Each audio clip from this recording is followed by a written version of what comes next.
Welcome back to News First. A landmark federal case which favored a resident of Puerto Rico in his claims for disability benefits places a spotlight on the exclusion of Guam and the other territories from the Supplemental Security Income Program under the Social Security Act. Attorney Herman Ferre is part of the team that handled the case.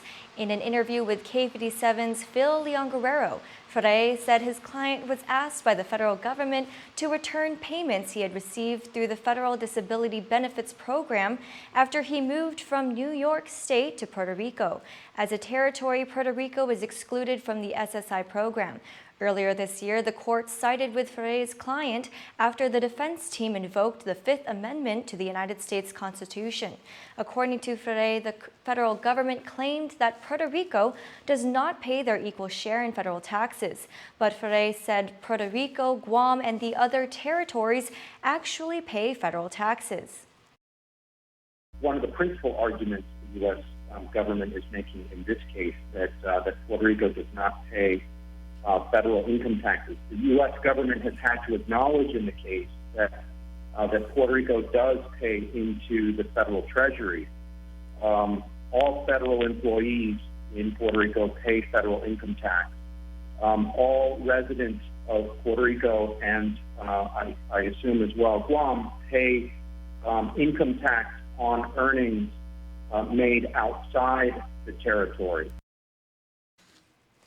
Ferre said the decision is under appeal at the U.S. First Circuit Court. He said that the case raises questions about the constitutional rights of the residents of the territories. No, we think that actually the case would have broader implications. It wouldn't be restricted only to individuals who previously lived stateside and then moved to a territory. And this is because what we have specifically attacked, is congressional action to define as the United States only the 50 territories and whatever Congress deems to be in the United States. What we have attacked is the definition of the territories as being outside of the United States. The Supplemental Security Income Program provides benefits to needy, aged, blind, and disabled individuals. Eligibility in the SSI program is limited to residents of the 50 states, the District of Columbia, and the Northern Mariana Islands. Having outgrown their facility, which has had plumbing issues and security issues, the search for a new home for the Veterans Affairs Office is underway as they anticipate moving out by the new fiscal year. For years, the Veterans Affairs Office has been located in Assen at a two-story, 15,000 square foot building owned by GURA. While the VA and GURA have an MOU in place which allows the Veterans Office to occupy the building rent-free, VA Director Fred Bordalio says space is getting tight.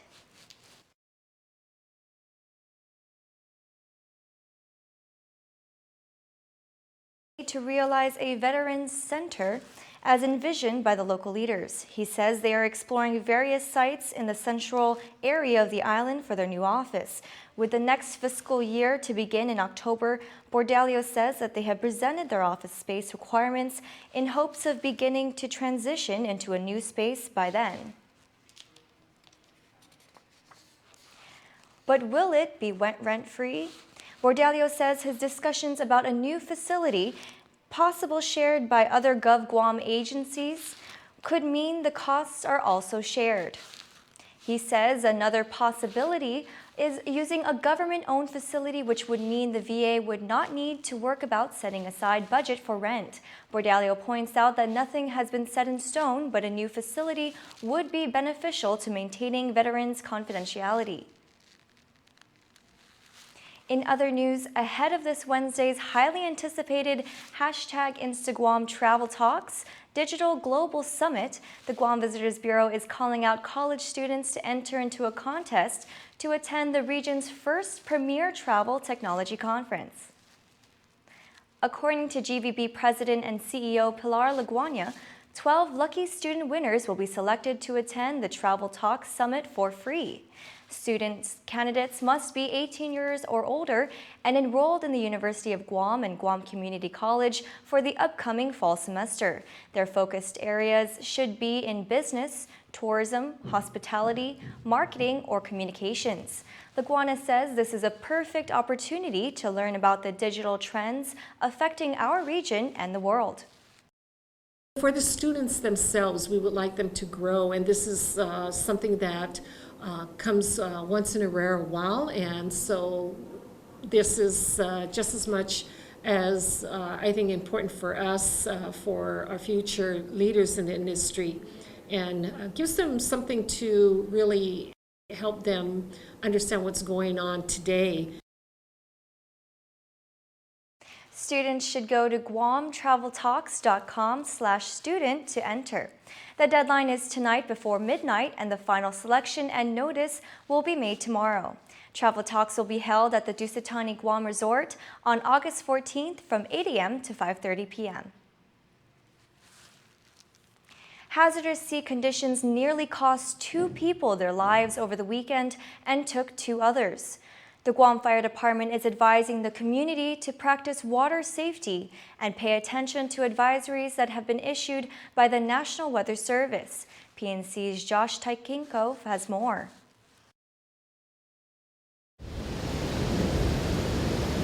Sunday afternoon at about 1:50 p.m., the Guam Fire Department responded to a 911 call from Abby Crane and off-duty firefighter Jared Wells about 2 distressed female swimmers that were 200 yards offshore in between the Maritzo Pier and Bilit Bay. Eyewitnesses say the female swimmers were on a flotation device and got pulled out by the rough waters, but they managed to hold on to a nearby buoy. According to GFD acting spokeswoman Cherika Chargaloff, rescue units arrived on scene quickly at about 1:59 p.m. and were able to save the swimmers and transfer them from their rescue jet skis to the U.S. Coast Guard's boat less than an hour later. Our Rescue 3 was able to get them onto their jet skis, and then they were en route to the Mauricio Pier when they got Coast Guard's boat to assist them with the rest of the transport. Meanwhile, at 2:33 p.m. on Sunday, another 911 call was made for another distressed swimmer, this time in Tumon, just over the reef line that you see behind me, outside the Nico Hotel. GFD reports the male swimmer was rescued and placed aboard an ambulance en route to Naval Hospital with CPR administered. PNC has learned he has passed away, but his identity remains unknown. PNC did speak with Nico Hotel General Manager Hiro Sugi, who says they're not sure the individual is a guest of their hotel.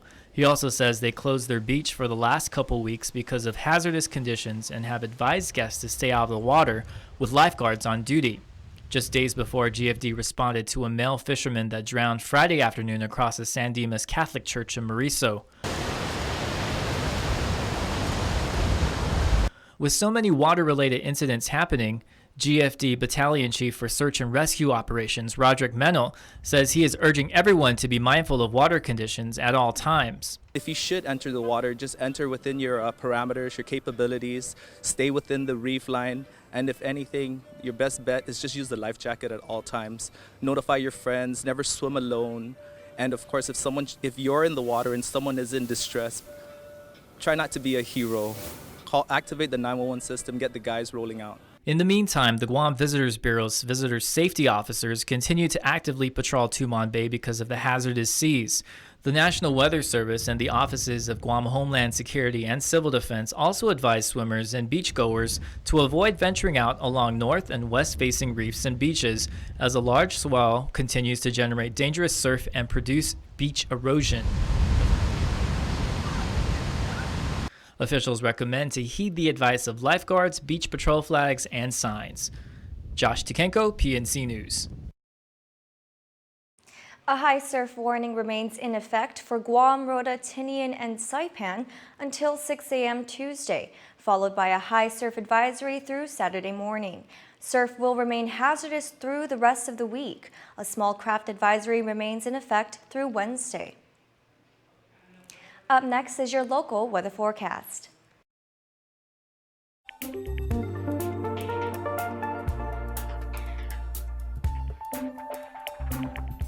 Hafaday, and welcome to your first weather report of the week. I'm Amanda Dedicatoria, and thanks for tuning in. Partly cloudy skies with isolated showers dominate the forecast for the next few days, and the low for tonight is at 78 degrees with southwest winds blowing at 10 to 15 miles per hour. That beautiful island weather is back, and we can finally get some sun in this month of August, with our daytime temperatures at 90 degrees. South winds will give us a nice breeze on Tuesday at 10 to 15 miles per hour, shifting southwest again on Wednesday at lighter speeds.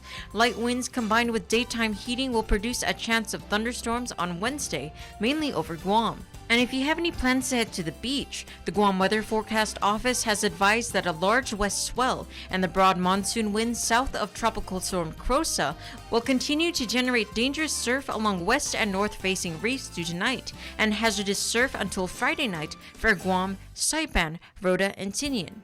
Lastly, a small craft advisory remains in effect for coastal waters through Tuesday night, meaning that winds will produce conditions hazardous to operators of small craft. And that concludes the forecast. Enjoy the rest of your evening, and I'll see you all again for more updates. Adios.